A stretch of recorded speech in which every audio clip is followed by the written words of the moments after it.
नमस्कार, SCN plus के हलचल दिन भर में आपका स्वागत है। मैं हूं गौरवी वैष्णव। सबसे पहले खास हलचल पर एक नजर।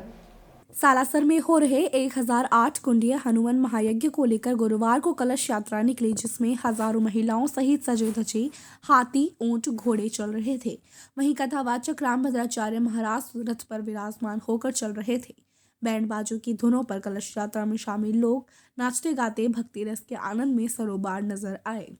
सालासर बालाजी मंदिर के सामने से निकली कलश यात्रा बालाजी गौशाला के पास कथास्थल मोहन वाटिका पहुंची। कलश यात्रा में 5000 से ज्यादा लोग शामिल थे। आपको बता दें कि संत रामभद्राचार्य के पीओके को वापस भारत में शामिल कर अखंड भारत के प्रयोजन को लेकर यह आयोजन हो रहा है, जिसमें रोज 1.25 करोड़ आहुतियां दी जाएगी।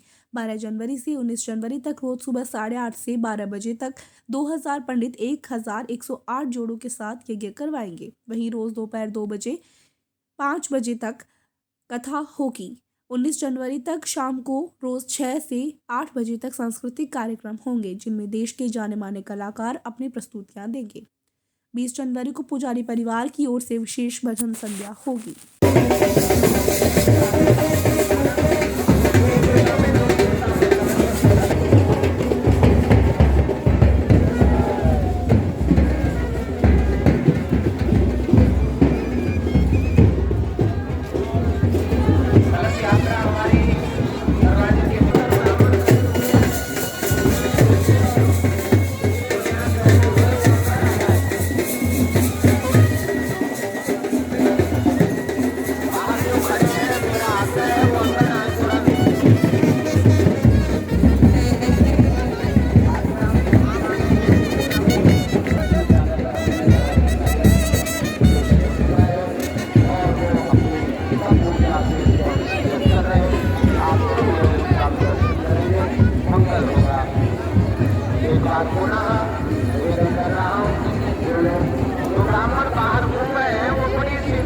हाथों में कलश थामे महिलाएं, निशान पताका लिए पुरुष और बच्चे, फिजा में गूंजती धार्मिक धुनें, भजनों के स्वर लहरियों पर थिरकते श्रद्धालु।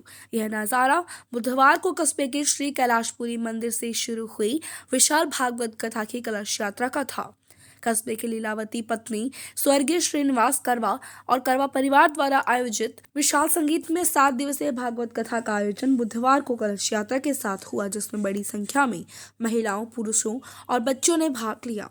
आयोजन परिवार के सदस्य भागीरथ करवा ने बताया कि श्री श्याम गौसेवक मंडल के नेतृत्व में गौसेवा आयोजित भागवत कथा में वृंदावन से पधारे गोविंद किशोर पांडे के नेतृत्व में कलश स्थापना करवाई गई, जिसके बाद विधिवत भागवत कथा का वाचन शुरू किया गया। इस मौके पर दामोदर करवा, ब्रह्म प्रकाश करवा, निरंजन करवा, ओम प्रकाश करवा, अरविंद करवा, विवेक करवा, ओम प्रकाश स्वामी, नटवर लाल छापरवाल, नंदलाल चौहान, राकेश रिणवा, रामनिवास जांगिड़, नारायण वेदी, अभिषेक छापरवाल, कौशल सोनी, सौरभ पारिक सहित बड़ी संख्या में भक्त मौजूद रहे। कथा का वाचन दोपहर 12:15 बजे से 5 बजे तक लोहिया स्टेडियम में होगा।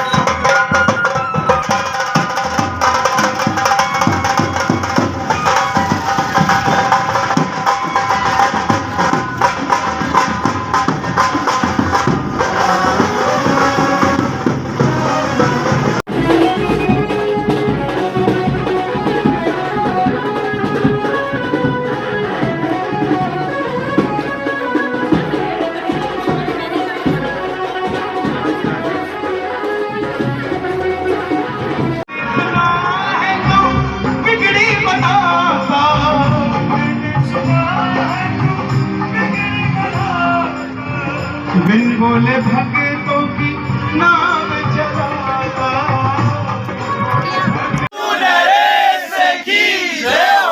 तीन बाणधारी की जय हो, सारे के सारे की जय हो, भागवत भगवान की जय हो, गौ माता की जय हो। यह आयोजन करवा परिवार के द्वारा किया गया है लोहिया स्टेडियम में सुजानगढ़ में, और इसका मेन उद्देश्य है गौ सेवा। आपके पिताश्री के निमित्त यह कथा हो रही है और ये करवा परिवार का बहुत ही सुंदर प्रयास है। ऐसे ही सभी लोग सहयोग करें इस कार्यक्रम में, सभी भाग लें।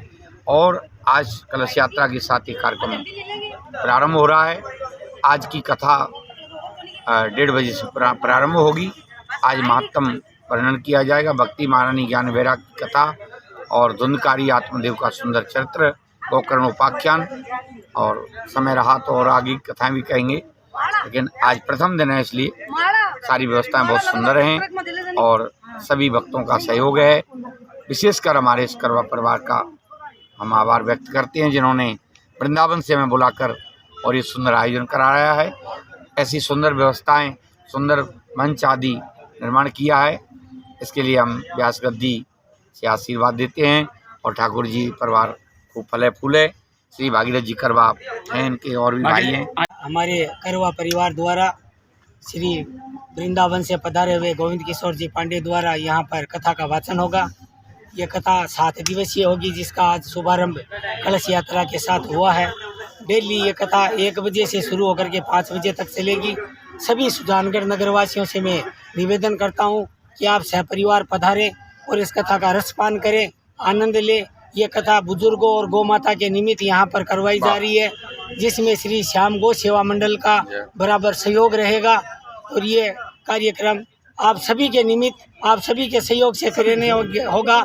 इसलिए आप सभी से निवेदन है कि ज़्यादा से ज़्यादा संख्या में यहाँ पधारें एनके लोहिया स्टेडियम में और 7 दिन कथा का रसपान करें। सुजानगढ़ के हनुमान धोरा पर बनी पानी की ऐतिहासिक टंकी जर्जर हो चुकी है। 10 महीने पहले PHED ने पुरानी टंकी को गिराकर 1350 किलोमीटर क्षमता की नई टंकी बनाने के लिए 1,62,00,000 रुपए की स्वीकृति दी थी, लेकिन तब से अब तक इसको लेकर कोई भी टेंडर प्रक्रिया आगे नहीं बढ़ी है।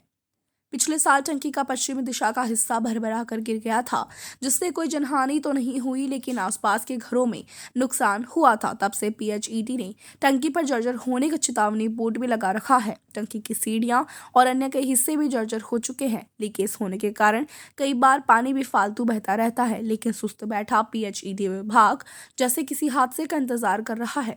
शहर के भामाशाह खेतान परिवार ने सुजानगढ़ की यह ऐतिहासिक पानी की टंकी खेतान जल प्रदाय योजना में बनवाई थी, जिसका 24 अक्टूबर 1969 को उस समय के CM मोहनलाल सुखाड़िया ने पूर्व विधायक फूलचंद जैन की मौजूदगी में किया था। बता दें कि 30 विशाल पिलरों पर खड़ी है जो टंकी उस समय राज्य की पहली ऐसी टंकी थी। 2013 में 33.5 लाख रुपए से इसकी मरम्मत भी हुई थी, लेकिन अब यह एकदम जर्जर अवस्था में पहुंच चुकी है।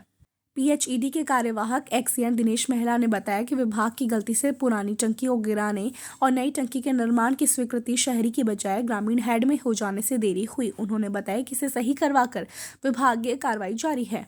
फाइनल एडिशनल चीफ ऑफिस में है, जल्द ही टेंडर होंगे। मामले को लेकर भाजयुमो से जुड़े सामाजिक कार्यकर्ता नरेंद्र गुर्जर ने कहा कि उन्होंने 2020 में इसके लिए धरना दिया था, लेकिन इसके बाद लगातार प्रयासों से नई टंकी के निर्माण की स्वीकृति मिली, पर विभाग की गलती और लगातार ढिलाई से टेंडर नहीं हुए। उन्होंने कहा कि मार्च तक टेंडर नहीं हुए तो स्वीकृति रद्द हो जाएगी। ये बड़ी लापरवाही है।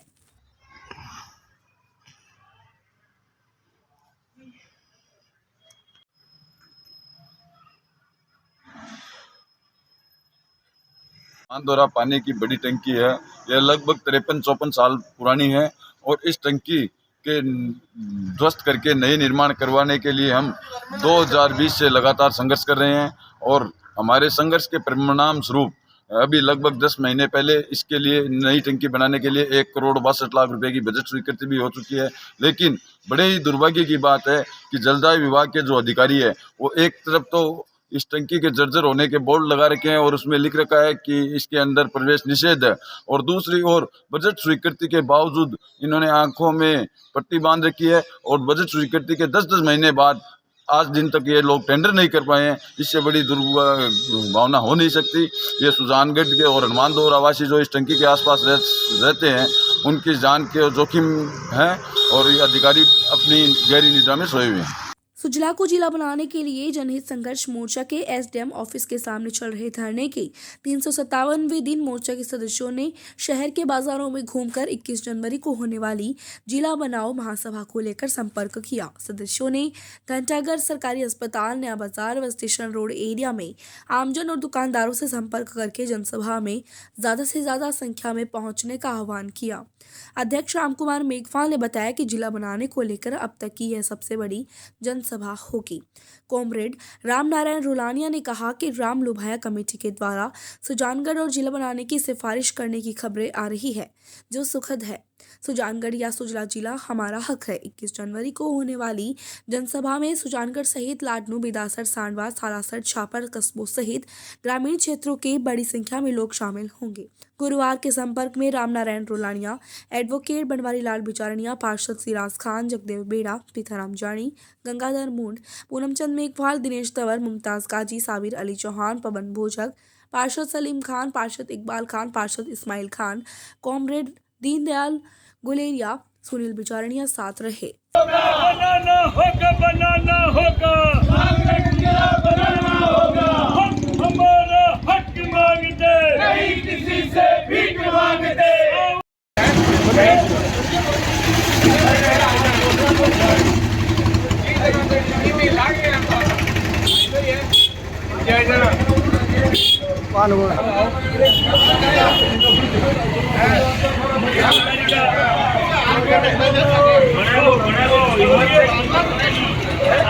तीन 357 दिनों से सुजानगढ़ जिले की मांग को लेकर यहां जनहित संघर्ष मोर्चे द्वारा धरना दिया जा रहा है एसडीएम कोर्ट के बाहर। उसको लेकर आज हमारे द्वारा शहर में बाजार के मुख्य बाजारों में जनसंपर्क किया गया। उस जनसंपर्क के दौरान हमारे 21 जनवरी को 365 दिन इस धरने को जिले की मांग को लेकर हो रहे हैं और इसके लिए हमने ज़्यादा से ज़्यादा संख्या में लोगों का पहुंचने के लिए आग्रह किया है और आगे हम 21 जनवरी को बड़ा आंदोलन करेंगे। और मैं ये आश्वासन दे रहा हूं कि फ़िलहाल हम ज़िले की दौड़ में आगे हैं, काफ़ी आगे हैं और हमारा जब तक ज़िला नहीं बनेगा तब तक हम अनिश्चितकालीन के लिए धरने पर रहेंगे। भले इसके लिए 1 साल नहीं 2 साल लग जाएंगे, फिर भी रहेंगे धरने पर ही। अगर हमारा ज़िला पूरा नहीं होता है तो हम इस विधायक जी को, हमारे मनोज कुमार जी मेघवाल को शानदार जवाब देंगे और राजस्थान सरकार, गहलोत सरकार को भी हम शानदार जवाब देंगे। ज़िला हमारी मांग है, हम हमारा हक मांगते हैं और हक के सिवा हमें कुछ नहीं चाहिए। ये था एसएन प्लस का खास बुलेटिन हलचल दिन भर। टीवी पर देखने के लिए शेखावाटी केबल नेटवर्क के चैनल संख्या 153 पर जाएं। सोशल मीडिया पर हमसे लगातार जुड़े रहने के लिए हमारे यूट्यूब और फेसबुक पेज को सब्सक्राइब और लाइक करें। नमस्कार।